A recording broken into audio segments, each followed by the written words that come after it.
Hey guys, today I'm gonna show you how I made an X-Cube barrel out of this X-Cube here. I didn't tighten the X-Cube before cutting it on the bandsaw because mine was already very tight, so I just marked a circle around the yellow face. And then I just tried to trace that as close as I could on my bandsaw.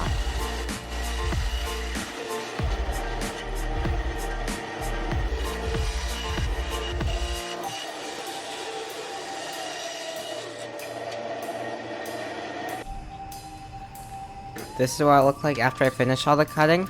You can see it's in a rough cylindrical shape, and now I would just need to fill the pieces with Apoxie Sculpt. So I mixed up some epoxy, and I just filled all the pieces with it. I also filled a couple of the bigger pieces with some packing foam to try to save on epoxy, because a lot of the time when I use tissue paper, it doesn't work very well. And this is what it looks like after I finished filling. I didn't do the center caps yet because they would be a little tricky, but I'm gonna do them later. After that, I just took it to my belt sander so I could start barreling it. I like to change the direction that I'm rotating it in, because if I keep doing it in one direction for too long, some sanding lines start to appear and the finish isn't as smooth. After I was done sanding it, I filled the center caps with epoxy. I had to fill them from behind because if I didn't, then it would go through to the screw and I wouldn't be able to turn. I sanded down the center caps off camera, and then after I was done with that, I took apart the cube so that I could round over all the edges and polish all the faces.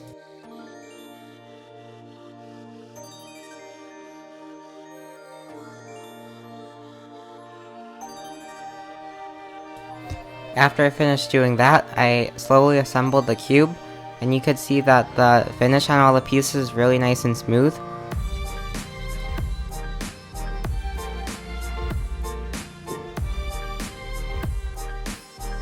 So after I was done with that, I painted and stickered up the barrel, and this is it done. I really like the small faces on this cube because they're fun to turn, and also this turns much nicer than the original X cube I made it out of, just because I lubed it and now there's a lot more weight on all the pieces. I found a cool pattern that you can make when you turn all the outer faces by 90 degrees. It just looks kind of like one of those algorithm set animations that you would see. But I'm really happy with the final result. It's really fun to solve, and it's fun to turn because of how it shapeshifts. But anyway, thanks for watching this video. If you liked it, please leave a like, and I'll see you in my next video.